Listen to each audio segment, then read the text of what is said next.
Welcome to On the Couch, a regular catch-up where we discuss the problems and issues of the marketing world and hopefully come up with solutions.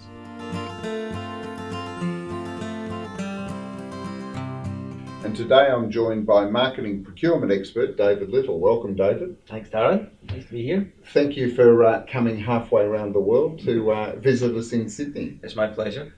So, David, we met a decade ago, and at that time you were procuring refrigerators and also marketing services. That's right. So what are the similarities between the two?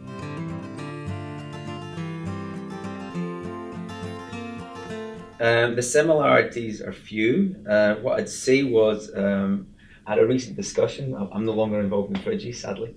I had a recent discussion with an old supplier in that area, and there seemed to be a lot of things happening technologically. So how we're actually monitoring usage, etc., KPIs, distant working. He drew a lot of parallels between that and what's happening in the Internet of Things, what's happening in marketing.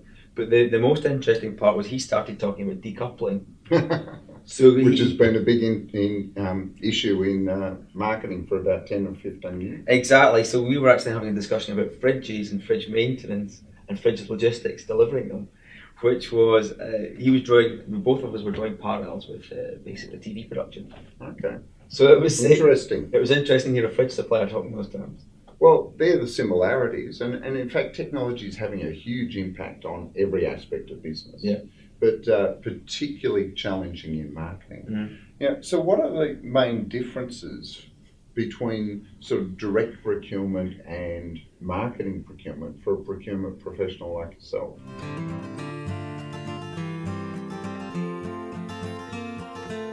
Yeah, I think one of the things is that your impact or the need for your presence is not as obvious. That's borne out by the fact that if you're buying, for example, widgets, engineered items, late delivery or sub quality delivery of parts, that will be noticed straight away, and you will get your ear chewed off by your stakeholders that you made a mistake there. On the indirect side, specifically in the marketing side, you as a professional have to go out and look for not faults or problems. It's actually missed opportunities you're going to get. And quantifying them is the way to start influencing your involvement with your stakeholders there. So that's the challenge. Your involvement is not as urgent, actually. So you've built quite a reputation, and you probably modestly say I'm wrong, but you've done quite a lot of work in marketing procurement. What draws you to marketing as part of being a procurement professional?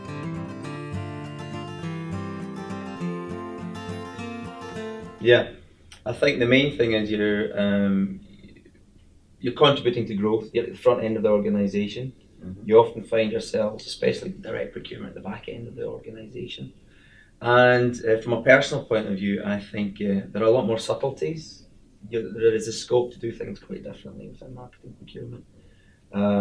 Just because you're not purely focused on cost or quality or lead times, etc.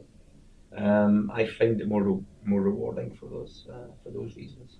Also, knowing you personally, I think while relationships are important in all aspects of procurement and category management, marketing particularly focuses on building these functional relationships, doesn't it?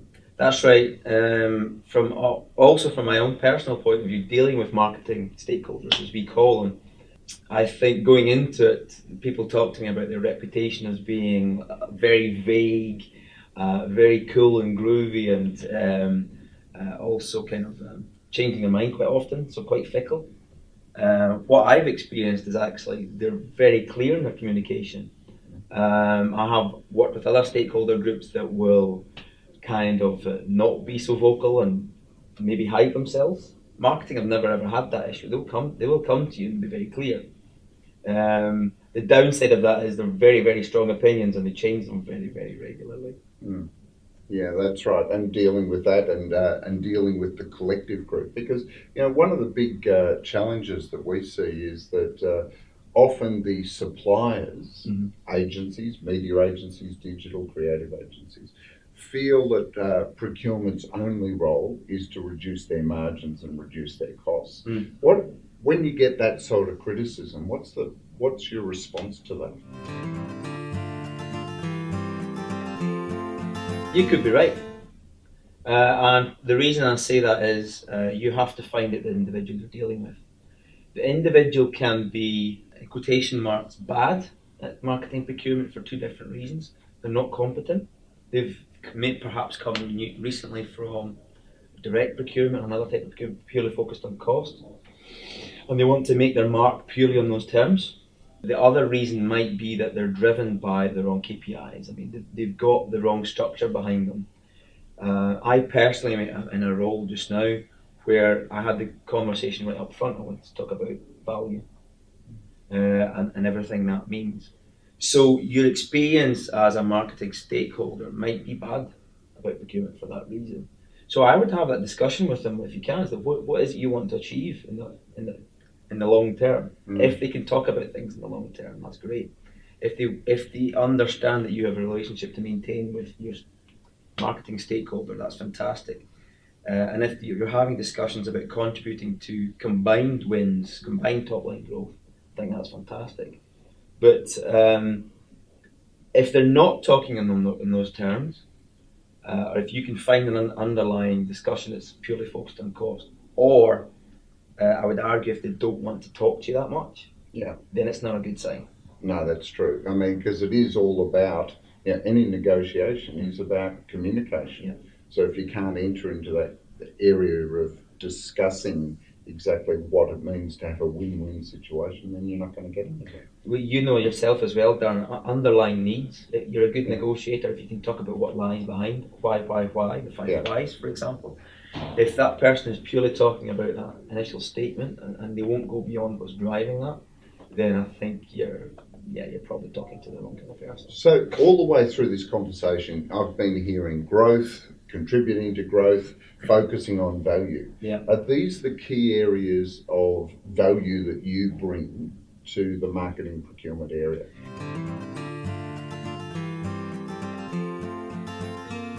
That's right. What I mentioned earlier about the following up, bringing value to a long-term relationship is very important to me. As I say, contributing to top line growth. Mm-hmm. I mean, value comes in so many different areas. Cost is only a very, very small portion of that. Also, as I say, having a finger in the marketplace, what's happening with the agencies. Also, what's happening with technology.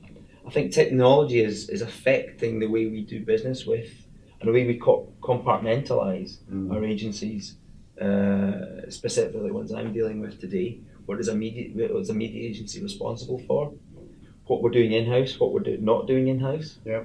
There's a lot of stuff happening there. And also we're seeing that the CMO now has a technology budget that often exceeds the CIO, because of this heavy investment in technology. I imagine your role as in commercial and procurement would be to really help inform that. Exactly right. Coming from the other angle as well, it's almost being forensic in what activities we're actually performing. Where's the content coming from? What platforms are there? Do we own the IP on that? Yeah. A big challenge we've got just now is also trying to think media neutral. What content and platforms we need to have in place.